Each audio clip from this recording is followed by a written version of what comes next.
All right, my friends, we find ourselves on Mem Amud Aleph 40A. All right, I think that's a pretty good milestone over there. That means we are I wouldn't say in the home stretch quite yet, but definitely, we've certainly gone up the hill and now we're going downhill from here in a positive manner. That's how I like to think of it. We're well over the hump by now. Even with my poor math, that we managed to survive through what was it like Daf Zayin, Daf Ches, that area over there. Remember that? When we had to deal with pi and the sukkahs with the circles. Wow, ages ago, right? Okay, so previously in our shir, we were talking about the issue of purchasing an esrog that has kedushas shvius from the seventh year from an am haaretz who is not going to be conscientious, is not going to be either knowledgeable or careful about observing the laws of Shemitah. And the question is, though, we ask, well, why wouldn't the same restrictions apply to purchasing a lulav from an am haaretz that has kedushas shvius? And the Gemara actually did not fundamentally reject the idea of a lulav having kedusha shvius.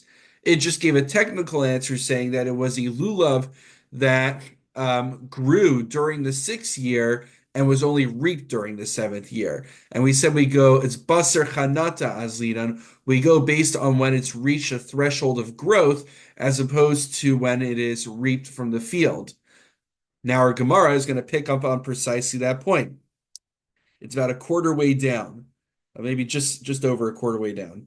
Taima de lulav bar shishis hanichnas l'shviasu. So everything we said until now is because, all right, we had a technical answer that the lulav was a bar shishis. It was from the sixth year and it was entering the seventh year. But the implication is hadeshvius kadosh. That if the lulav actually grew during the Shemitah year, during Shvius, it would have Kedushas Shvius. It would have all those same restrictions that we have for an esrog. If so, why, why? Okay, so fine. So then the Gemara asks, well, am I? But why would we assume that a lulav, even if it grows during the seventh year, would have Kedusha Shvius? Not everything qualifies for Kedusha Shvius. The sticks you find on the ground, we'll talk about soon, don't have Kedusha Shvius. So am I? Eitzim ba'almahu. They're just pieces of wood. The eitzim ein behem mishum kedusha shvius. Random pieces of wood don't have the sanctity of shvius.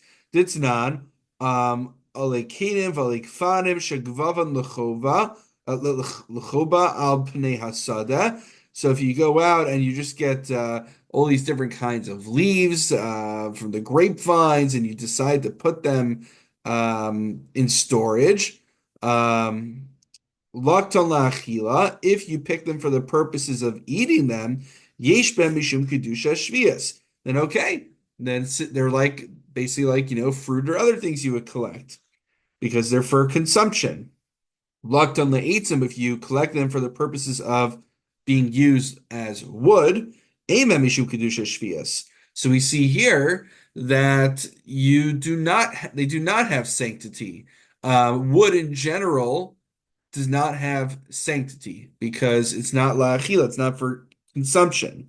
So the question is, our whole discussion presupposed that a lulav could have kedusha shvius. It's just the question of when did it grow, sixth or seventh year. But the better question the Gemara is saying is, well, maybe lulav just shouldn't have shvius, kedusha shvius, no matter when it grows, even during the seventh year, because it should be no different than the sticks and stones you find on the ground. So shiny hasam, the difference is over there. To Amar Kra, because the Torah tells us the words lachem la'achla. Lachem dumya de la'achla. So it tells us if where's the full pasuk. I'll just read you the pasuk. It's on the side. V'haisa shab. This is not in the Gemara. It's in the margins. V'haisa Shabbos ha'aretz lachem la'achla. That this will be a Shabbos of the land, the resting of the land for you to eat. All those who are with you as well. So how do we read lachem la'achla? So what it means is lachem dumya dila'achila misha hanasu biro shava. That the hana, the gratification, happens simultaneously as you are destroying it. Meaning, when you eat an apple, let's say, you are deriving gratification from it, you're benefiting from it, and it's being destroyed concurrently at the same time. So that's the difference. Yatsu eitzim shanasan acher biurim, whereas most wood, the benefit of them is basically rendering them into coals and then later using them for cooking. So they're not analogous to consumption because the biur, the destruction of them, and the hana, the benefit from them, do not happen concurrently. Whereas a lulav, Rashi fills in the between the lines here. You might be wondering, well, what about a lulav? A lulav could be used as a broom. It's not such a good broom in its lulav form, but if you let it grow a little bit and then the leaves come out, the what do you call it in English? A palm frond or something like that. It could be a good.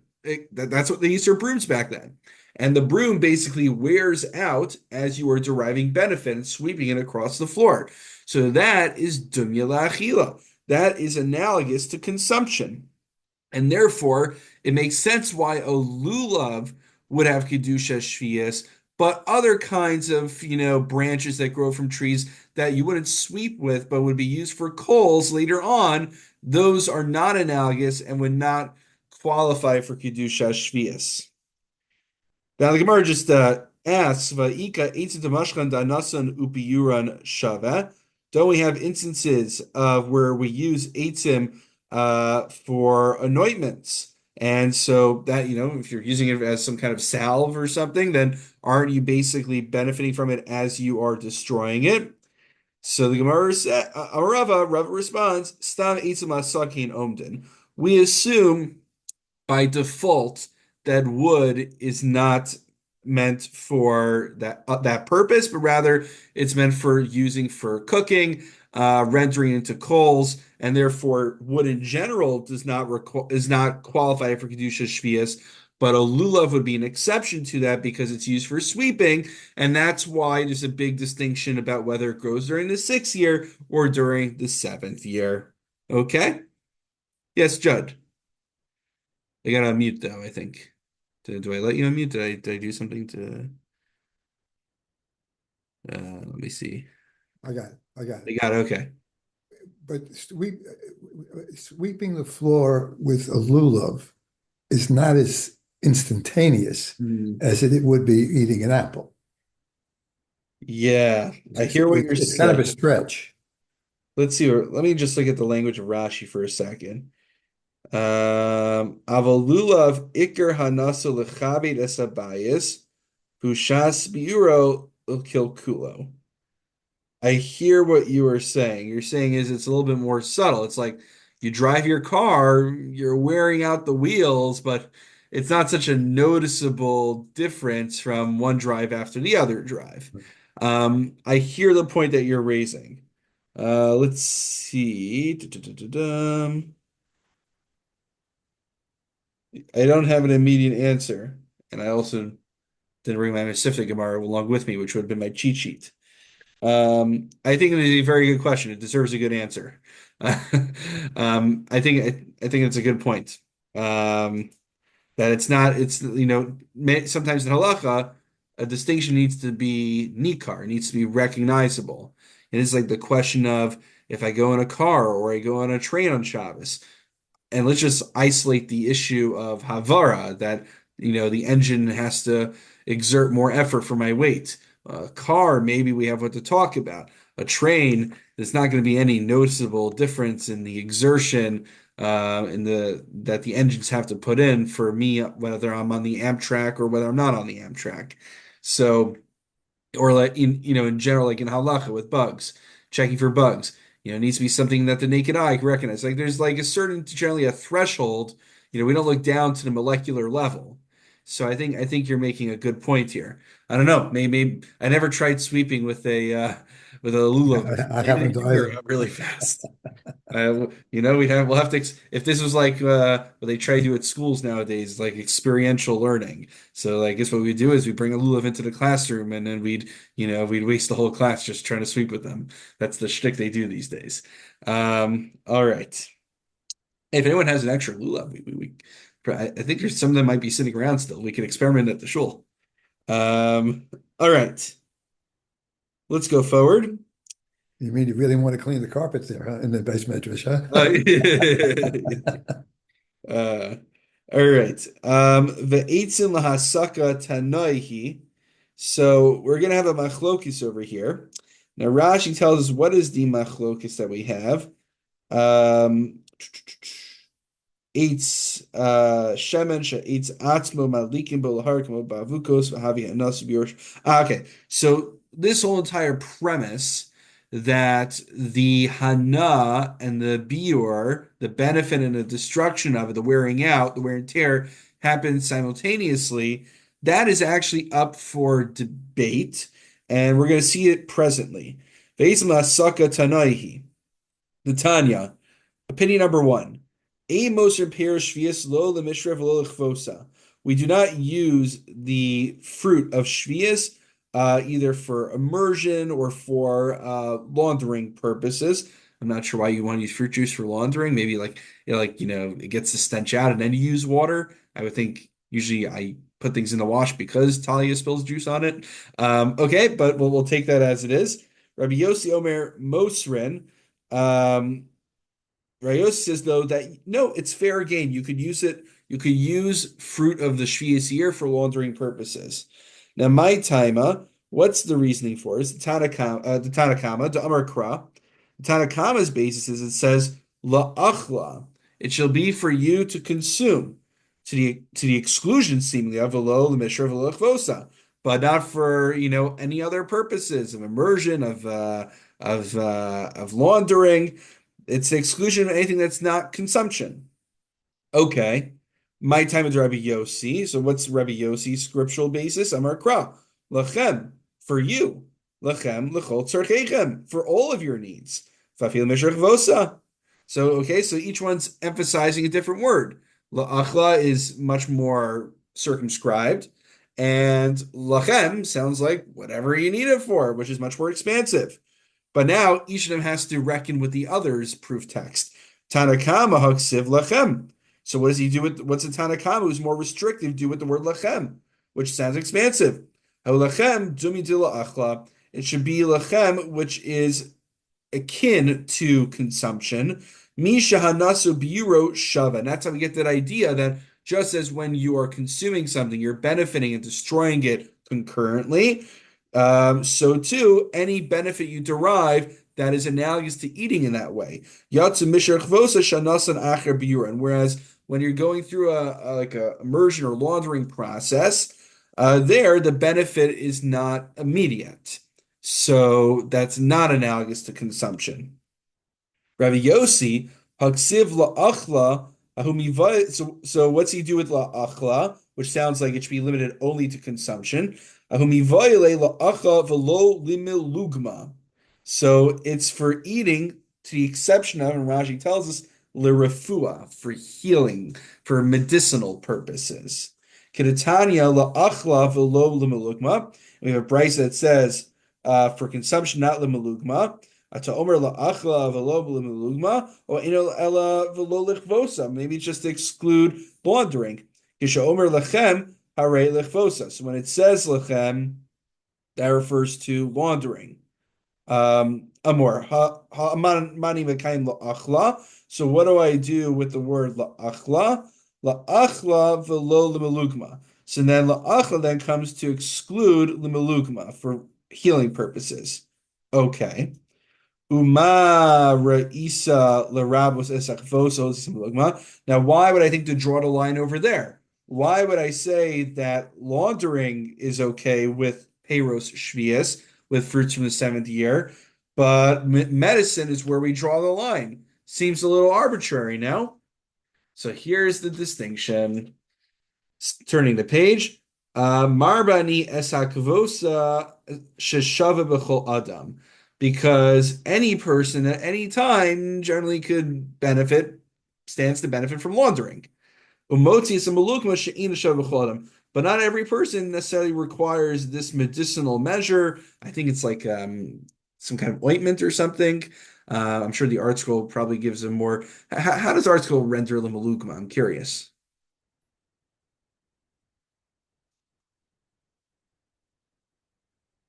Or Marina, you tell us what it says in Russian there. All right. When you guys find it, let me know. All right, so that's the so that she'ena shavla l'chol adam. So melugma, not every single person needs a medicine at that at a particular time. This does sound a little bit similar, by the way. On Yom Tov, we have the idea also of ochel nefesh that we permit certain malachos you couldn't do on Shabbos, like bishul, for instance, cooking. And there's a concept called mitoch that mitoch shehutra letzorach nefesh hutra nami shelo letzorach ochel nefesh that just as we're allowed to do Sir Malachos for consumption purposes, we're allowed to do it for other purposes as well. But one of the qualifications to that is that it needs to be a davar hashav l'chol nefesh, something that anyone can benefit from. And this comes to the question of, well, heating up hot water to take a shower. So the argument is that it says in the Mishnah, based on the Pina Hillel, that it's basically just, you could kind of do different parts of your body, but you're not allowed to take a full bath. But the argument is, based on Tosas, Tosas says the issue is that it's not shavlachol nefesh. Not everyone takes a full bath on a regular basis. Nowadays, where people take showers on a regular basis, maybe that's the argument that's now davar shavlachol nefesh to take warm showers on Yom Tov. That's my personal opinion on the matter. Though I think many of the Gedolei HaPoskim aren't a big fan of it, but I did find a basis for it. Okay, one last little snippet of Gemara. Man tana lahada tana rabbanan. Who can we attribute to the following brisa? La'achlav v'lo melugma, for consumption to the exception of medicine. La'achav v'lo zilav, for food and not for sprinkling. La'achlav v'lo la'atzmona apikatavizin. That's basically something that causes someone to vomit. You shouldn't use it for that. So Kamad Rabbi Yossi. This is in accordance to Rabbi Yossi, which was the second opinion. The Rabbanan ha'ikanami mishrak vosa.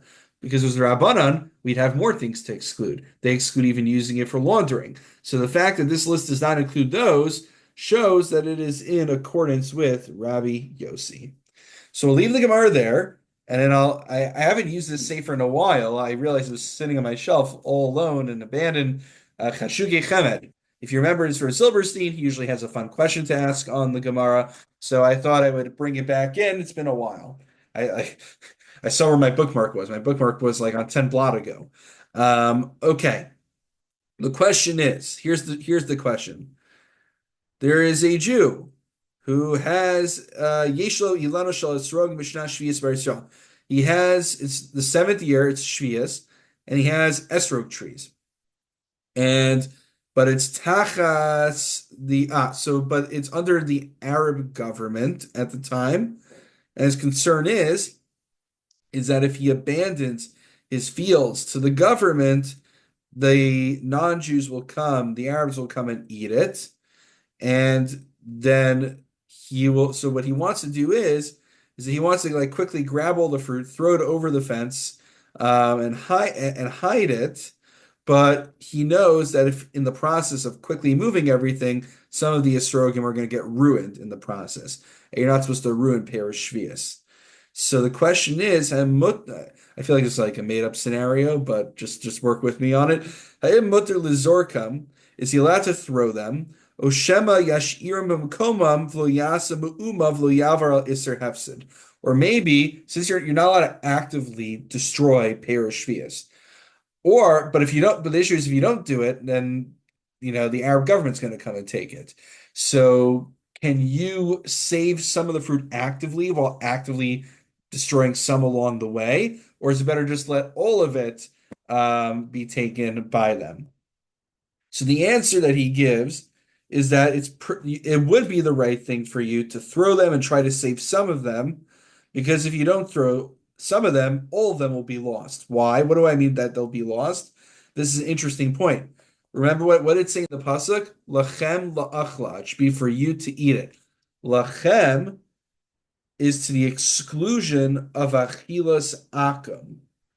If since it's lachem for the Jewish people to eat, but for a non-Jew to eat from the parish shvius would actually be tantamount to destruction of the parish shvius. That's the word lechem, even though it's interesting. In the Gemara, the way we just read now, lechem was the expansive language. Remember? It was la'achla, which was more qualifying, and then it was lechem, which was expansive. But here it's actually exclusive. It's saying for you, old Jews, it's exclusion of someone who's not. And so but with that being said, he says, "Motor lav or bekum v'aseh," you're allowed to actively save some, even though you wind up destroying others. And he quotes the Gemara in Psachim.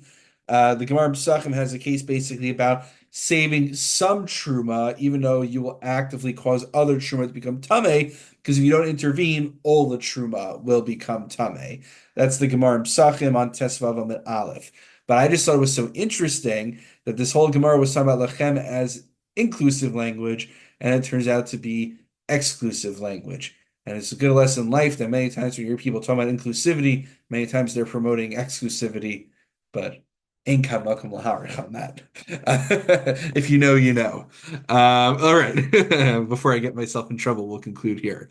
Any questions? All right. Well, wishing you all a wonderful evening and good Shabbos. Thank you. Take care.